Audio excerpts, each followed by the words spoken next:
Next up, we've got Glenn McAninch, the State Bridge Maintenance Specialist out of Virginia, presenting on the Virginia Small Bridge Program. Please help me welcome Glenn. Thank you. I hate to repeat a lot of what you just heard, but Virginia Small Bridge Program has done a lot of the same things that Arkansas is doing. I'm glad to hear it. I hope to talk to him a little more later about what's been going on.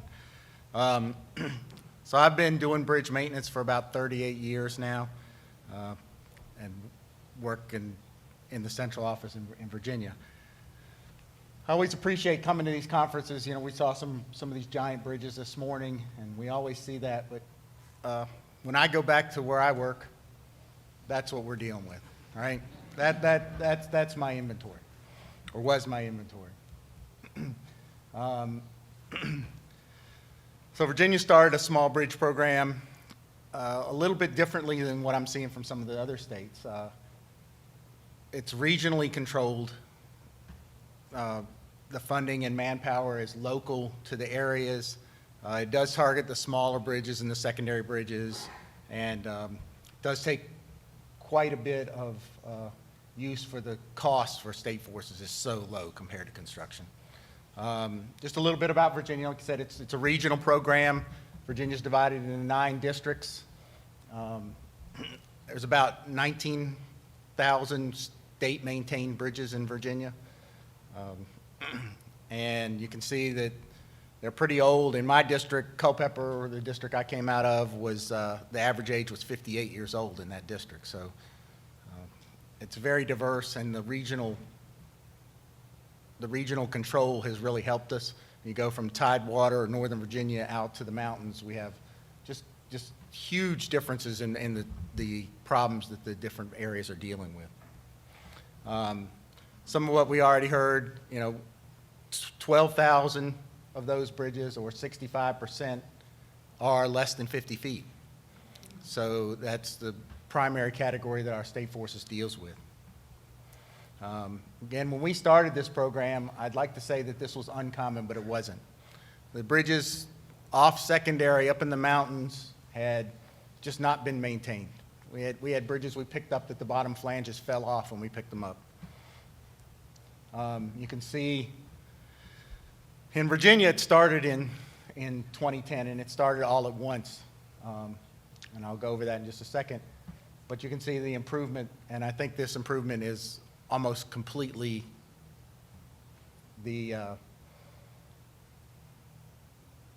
from the small bridge program. I'm sorry.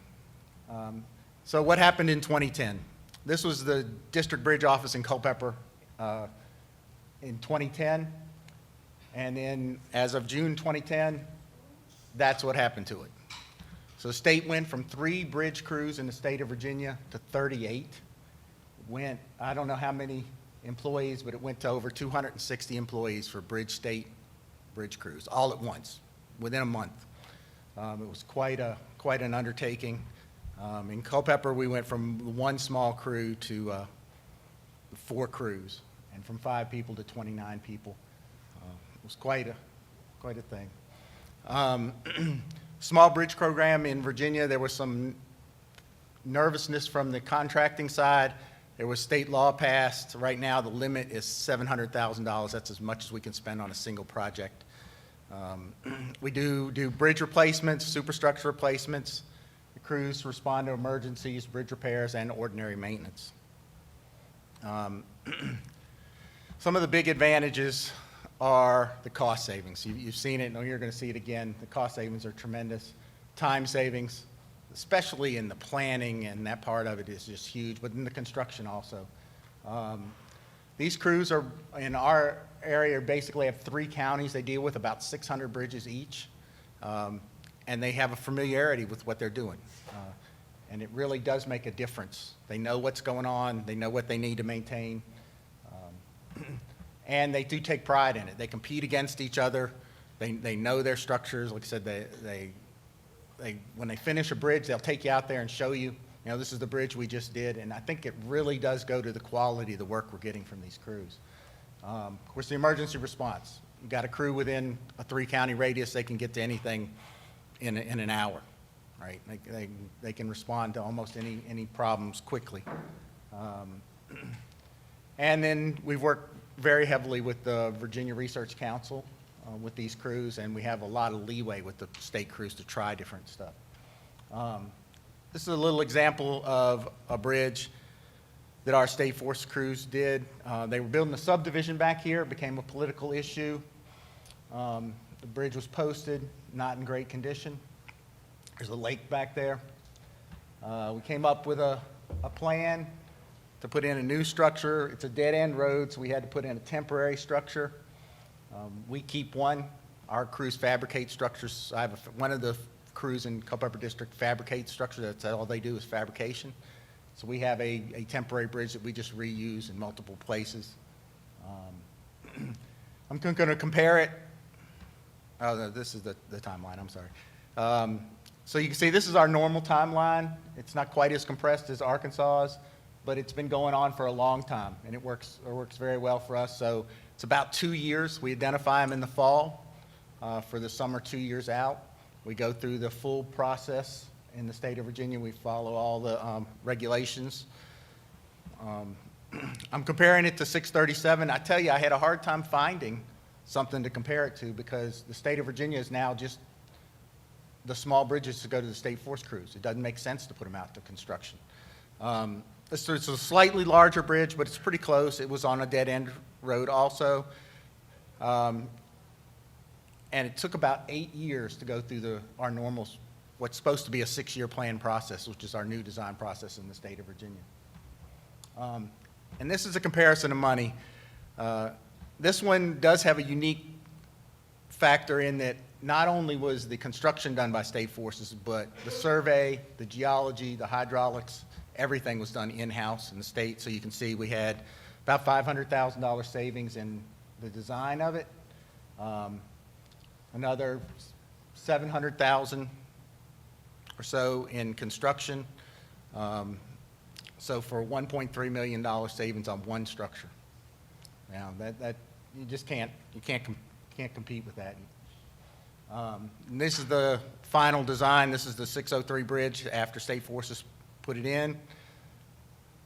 And this is the 637, like I said. So there are some things that make this one a little bit more expensive. You see the concrete rail, it is slightly larger, but they're very comparable. A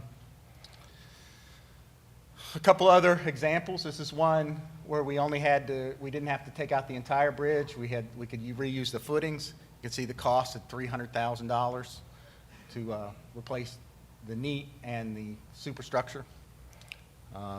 And this is one where we could just pull off the superstructure and put a new superstructure right on, about 3 weeks construction time. This is our state of the structures report. These numbers come out. And like I said, it's 38 crews out statewide. And I think if you look at those numbers, they're quite impressive. Over the last 6 years, they've completely replaced 516 structures and replaced the superstructure on 804 structures. That's just a huge number that they've done. Now, some of these are very small, 6 feet or 8 feet long, or culverts, even metal culverts and that. But some of them are the larger projects, too. Plus the regular maintenance they're doing. You can see 22,000 structures they've touched somehow in some type of maintenance during that time period. Now, this is a real rough guess, but I'm going to tell you this is a very conservative guess. Over that same time frame, I figure we've saved the state $500 million in the construction process. State Forces does all types of other structures, the precast beams that you've seen on the other examples, pre-stressed beams. The SS8s we don't use as much anymore. They don't last as long, but sometimes when you have substructure limitations, SS8, I'm sorry, that's a steel beam timber deck structure in the state of Virginia. And then the glue lam has become popular in some areas to meet local citizens' requests when we're going through the public process. Again, culverts, pedestrian bridges, the State Forces touches all different types of work. We did want to talk about this program, which I think has worked very good. There are 2 fabrication sites in the state of Virginia where we fabricate our own side-by-side mildly reinforced beams. You can go up to about 35, 36 feet pretty reasonably with these. They are super cheap. My crew can fabricate a normal bridge in the $25,000 to $30,000 for the superstructure to make one of these. They're so easy. There's no maintenance. Once you put this out there, it's done. You don't have to touch it.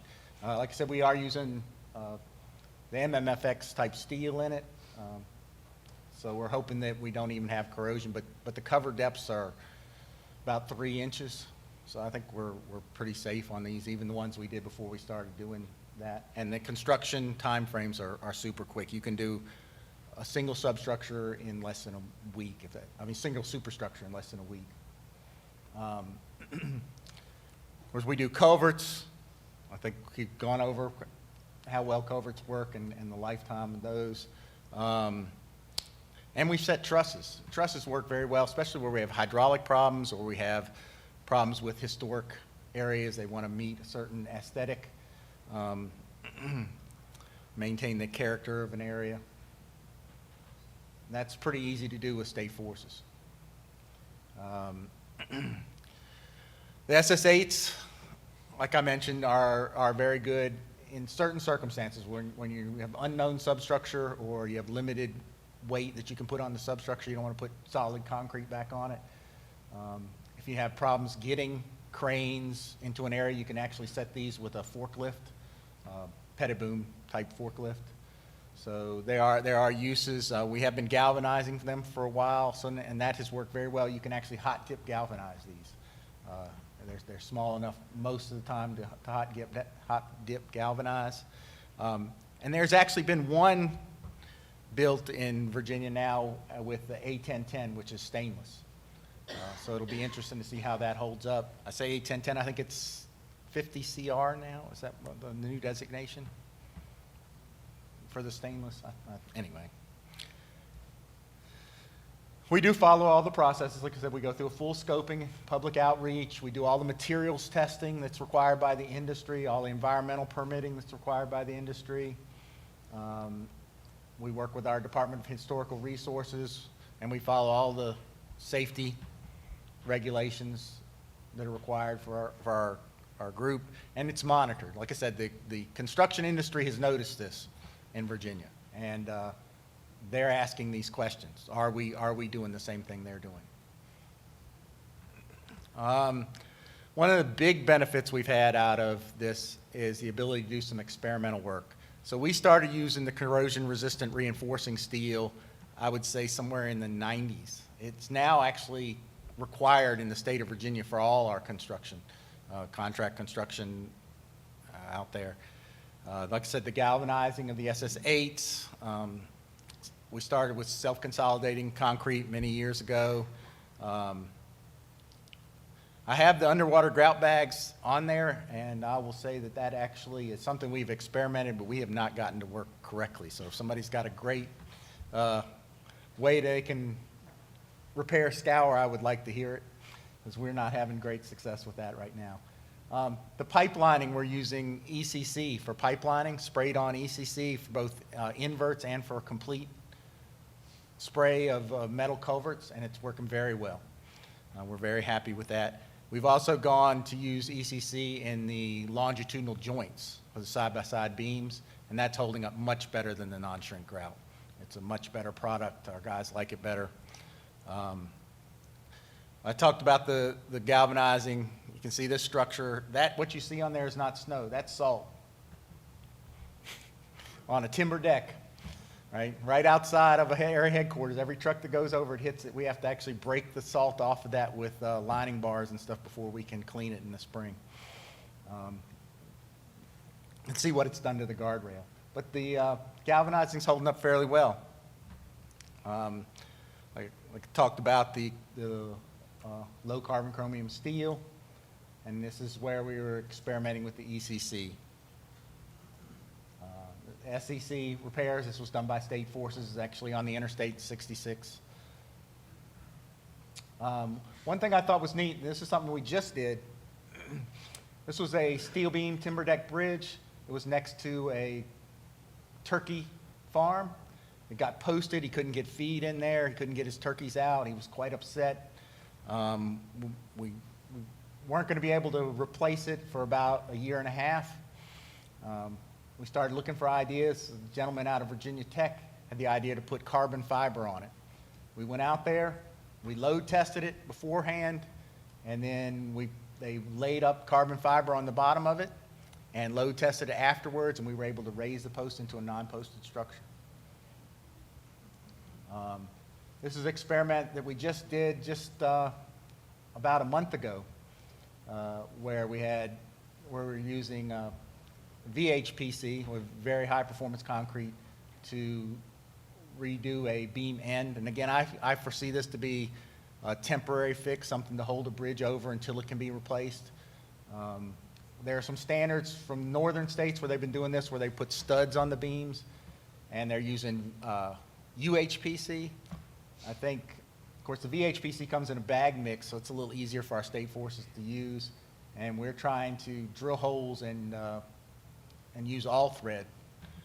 We think that design will work. The Research Council is going to test this. And this is just some of the results from the state of Virginia. You can see up until that 2010, we were on a downward trend. And the moment we threw all that money into state forces, the program really started to turn around. How am I doing for time? You're doing just fine.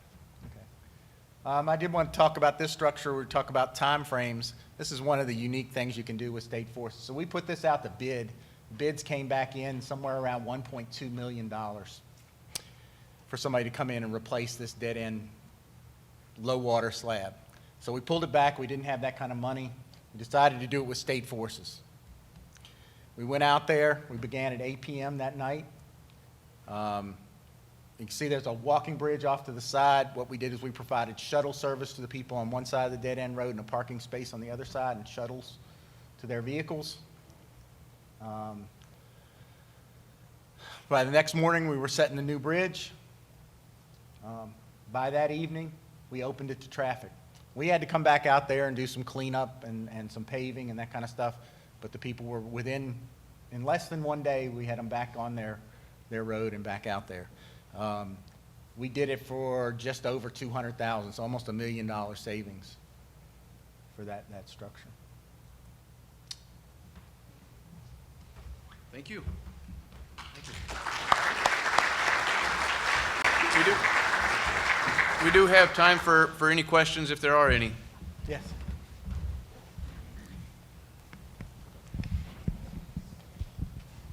So you said you're requiring the corrosion-resistant reinforcement in all bridges. Is that for deck, super, and sub? And also, how do you classify corrosion-resistant reinforcement? So we had 3 classes, and they've actually gone to 2. We couldn't get the stainless clad reinforcing steel anymore. You'd have to look at the spec, but it depends on the traffic volume on the structure and the system it's carrying, whether we use the MMFX is the low carbon chromium steel or solid stainless. So now there's only those 2.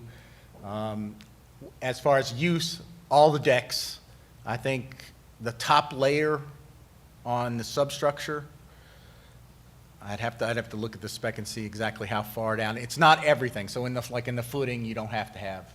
You can use regular black steel. We have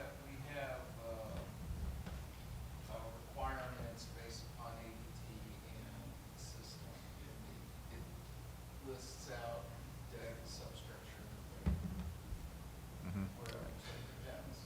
Yeah, but boy, yeah, that's a memorandum that has all that in it for the designers to use. I've got one question. What do you think led up to administration support to decide that yeah, they were on board with building up your army essentially now of a crew of bridge crew? So we had made, and we continue to make, an argument that preservation. So we'd probably been doing that for about 15 years with our management leading up to this. And that chart that we saw there, I think was probably the final straw when we started seeing those big dips, and the projections were much worse than that. And that's just structurally deficient structures. When you start looking at average condition ratings, they were going down as fast or faster than these numbers. And I think those numbers probably are more indicative of your inventory condition than the structurally deficient bridges. But it was a long process of just going back to them year after year and saying, this is a problem, this is coming. And we continue to do that. I think we just had a bill signed now that we can spend preservation money in the state of Virginia on fives, which I think will help us be able to do a lot more preservation level work. Yeah, I've got a quick two-part question about the Armory Stephen just mentioned. How hard was it to fill all those positions once you were allowed to have them, and how much do you pay your guys? So part of it was a reorganization for VDOT. It was called the Blueprint, and those people were moved from maintenance. And there was some very bad feelings about that at the time. I think some of our districts are even fighting that to this day, where the area headquarters are saying we need Bridge to come and do work for us. So that's how the positions got filled. I will say that we have slowly replaced. We didn't get maybe the most qualified people when we started. The residencies kind of picked and choose who they wanted to give us. What was the second part of the question? How much do they pay? I was assuming you created, say, 200 new positions and brought people on, and you'd have to recruit pretty heavily in Arkansas. To do We have had to recruit pretty heavily, and turnover has been, what? 6% more than our normal maintenance. There you go, 6% more than the normal maintenance. I would say in Culpeper, the average salary for a TO2 is close to $50,000 a year. That's an operator, a regular operator on the bridge crew. Actually, that was my question too, was like, how are you maintaining these, very effective crew sizes, with everybody's have a problem filling positions. So that was you kind of answered it. Yeah, so. turnover has been a big issue. We continue to go to management and try to get more for our bridge crews. Explaining that they do a lot more than the regular road crew people, but it's a rough fight. I'll be honest, we don't win a lot of those battles. Is there anything All right. else? Well, thank you. The preceding was produced by the National Center for Pavement Preservation.